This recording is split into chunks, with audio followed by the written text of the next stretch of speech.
Right then, this is a quick walk around video for an absolutely glorious looking CR-V. This is a 2.2 EX manual with just 54,000 miles on the clock.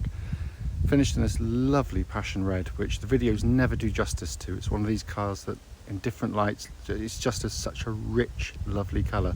And it comes with the really sought after light leather interior, which contrasts beautifully with the exterior actually. As you can see here, a couple of exterior additions, the side steps, which look really good on the car, and roof bars as well. But the car is in beautiful condition. I apologise, it's a bit windy, so I'm hoping you can hear me okay. Front of the car, lights and lenses clear, intact, no cracks or condensation there at all. Bumper very clean. Likewise, bonnet very, very clean indeed. Hardly a stone chip anywhere on there at all. Near side of the car, really, really smooth in the panel work. The paint's got a really natural luster to it. Near side front alloy, the one takes all of the bashing. I can't see a mark on it in all honesty. And panel work is superb, it really is. Near side rear alloy, again, lovely. I did see there was a tiniest little dimple, I think. I mean, it's the size of my little fingernail. I mean, it is minuscule, but I'm trying to pick up on anything I can, which is the point of doing the video, but I am being critical. Come around the back, just pristine. No, normally you get a lot of kind of entry marks coming in and out on estate cars. This has got nothing at all. Offside, driver's side, again, absolutely smooth. It's beautifully clean. Alloy on the back, in fact all the alloys are in just lovely condition.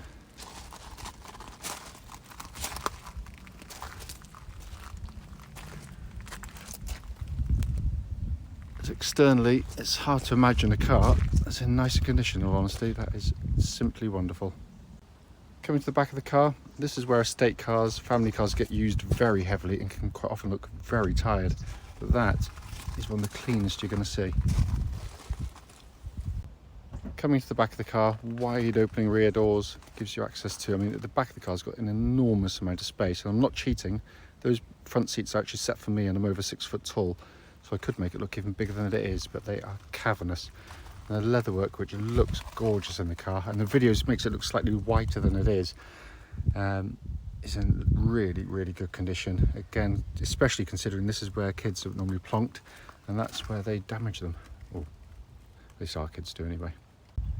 Coming to the front, again, wonderfully clean and tidy. Passenger seat there exhibits absolutely no wear at all. So finally coming to the driver's door card, again, wonderful condition, no sort of marks, key marks, ring marks, all wonderfully clean. This is the footwell areas, and the driver's seat itself, the one that should show lots of wear, which shows absolutely nothing at all. So inside the car now, engine's running to this section as I always try and do. Dashboard just looks absolutely brand new. I can't see any sort of skags or marks or anything on it at all. It's in beautiful condition. Sat nav, you can see there, working absolutely perfectly. And if you're stationary with your handbrake on, you can actually watch films through that as well. If you put the car into reverse, you get that lovely clear gridded parking camera, all working exactly as it should. That's a video that can often not really do justice to how it looks inside the car, and this is certainly one of those. It's got a kind of a sharpness to the interior and its condition, which even a clean can't kind of manufacture. 54,270 miles. There are no warning lights on the dashboard at all. Steering wheel looks absolutely as new, but it really is in really, really lovely condition in here. Finally, just to show you, owner's manual pack and lock and wheel nut key are both here and present with the car. Right then, this is a quick road test video, and this is for a really rather lovely Honda CR-V. It's a 2.2 EX diesel, manual as you can see, registered HN13WHD, and with a mileage of just 54,263 showing. The reason we do, in particular, the road test section of our videos is to ensure that if anyone is online looking at any of our cars advertised, they actually get to see the very car advertised in operation. And the reason we feel it's important is because we have travelled on too many occasions to go and see cars only to get there and find out that it's got an issue which we'd much rather known about before setting off. So our mission today is to highlight anything that might be on the vehicle that you need to know about, as unlikely as it might be. So coming to the car itself, as you'd expect of any Honda car, press a button and it starts instantly and settles to completely smooth, even idle. There are no warning lights on the dashboard at all relating to the engine or any other part of the car. Temperature gauge running as a third now, which is exactly where it's meant to be on a Honda vehicle, and it's been running for quite some time. The engines are brilliant diesel engines. They pretty much do everything you want of a diesel really well. They're smooth and quiet, far smoother than most. They've got a lovely power delivery that gives you power from just over 1,000 RPM all the way through to its red line, about 4.5, and usable power. The problem is with lots of cars, you'll get in them maybe just for a test drive and actually think, oh, that goes quite well.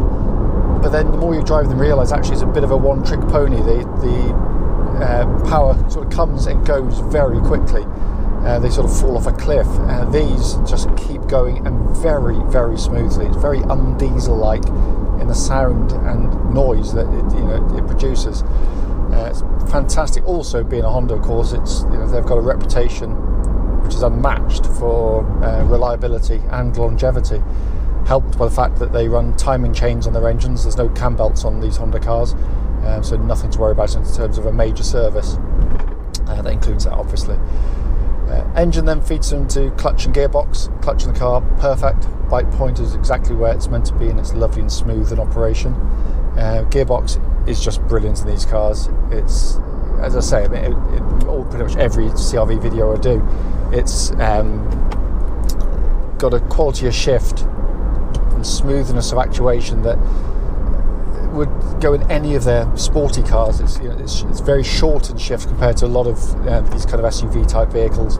It's been done really, really nicely, and that feels absolutely as new to use. Steering of the car, track's absolutely dead straight. There's no vibrations at this speed, and pretty much up to the legal limit now, up to the legal limit and on the motorway. So all absolutely spot on. There's a very nice power steering system as well. It gives you a very car-like feel to the steering, in that sense that it's very accurate and precise. It makes the car feel very nimble.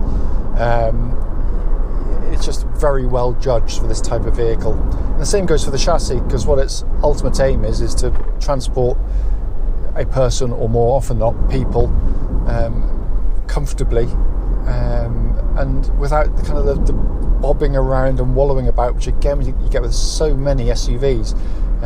Honda done a brilliant job in striking a very nice balance between ride comfort, which it gives you very comfortable ride over pretty much all surfaces, but also when you go around corners, no matter what type they are, you don't get that sort of leaning over and sort of ponderous feel that you get with some cars. What I'm also looking for on road test when I'm hitting bumps like that one there, I'm listening out for any noises coming from underneath the vehicle that shouldn't actually be there, and there's nothing on this car at all. You hear it hitting a bump, there's no kind of chatterings, knocking noises or anything like that, so all in fine order. So get up to a bit of speed and then hit the brake pedal, check the brakes.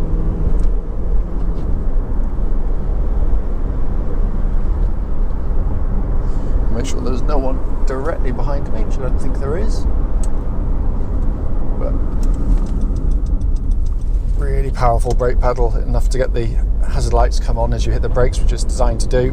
So all absolutely spot on.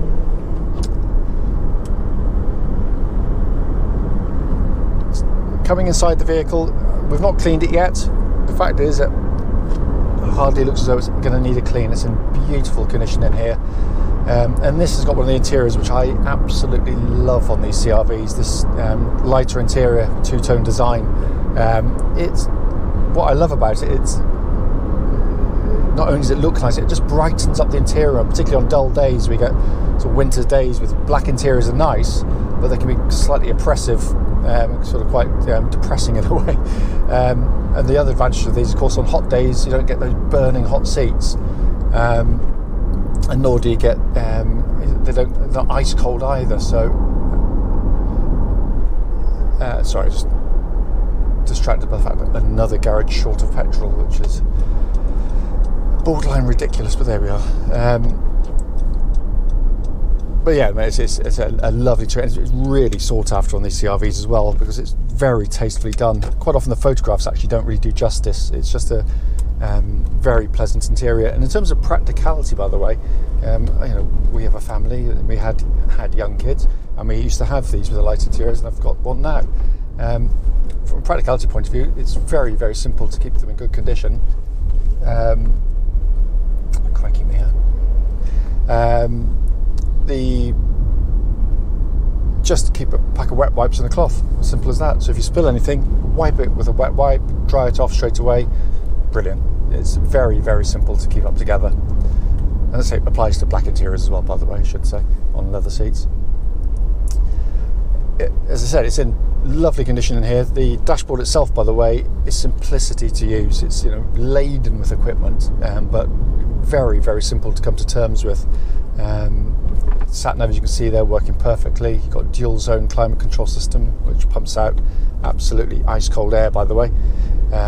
Dashboard in front, binnacle, simple, easy, legible dials, very easy to take the information in. And the steering wheel is lovely and small in diameter and leather bound. By the way, I don't normally come down these little lanes. It's just that there's roadworks close to where we are. We've got traffic lights, which can be quite boring to sit and listen to me yakkering away. So I'm concentrating slightly harder than normal on my driving. The whole interior, like all CR-Vs, is quite beautifully put together, by the way. They are superbly made cars. No squeaks or rattles at all from the interior. It's fantastically produced. This is a four-wheel drive version of the CR-V, albeit there is no button. You don't activate it. It does it all for you. You're basically in drive pretty much the whole time in two-wheel drive, front-wheel drive, the most efficient way to pull a car along. Should it need to go into four-wheel drive, it'll do it for you. If the front wheels start to lose grip, even momentarily, it instantly brings in the rear wheels to give you four-wheel drive, and absolutely seamlessly as well. The advantage of it, of course, is that for the 99% of the time you don't need four-wheel drive, you're then going to be saving fuel and tyre wear and mechanical stress compared to permanent four-wheel drive cars. So it's got its merits, to say the least.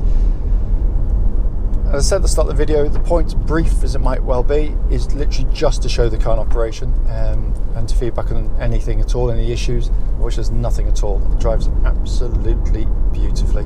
And I own one. We've been selling them for nearly 30 years, so we know them very well. But if you've got any questions, don't hesitate to give us a call.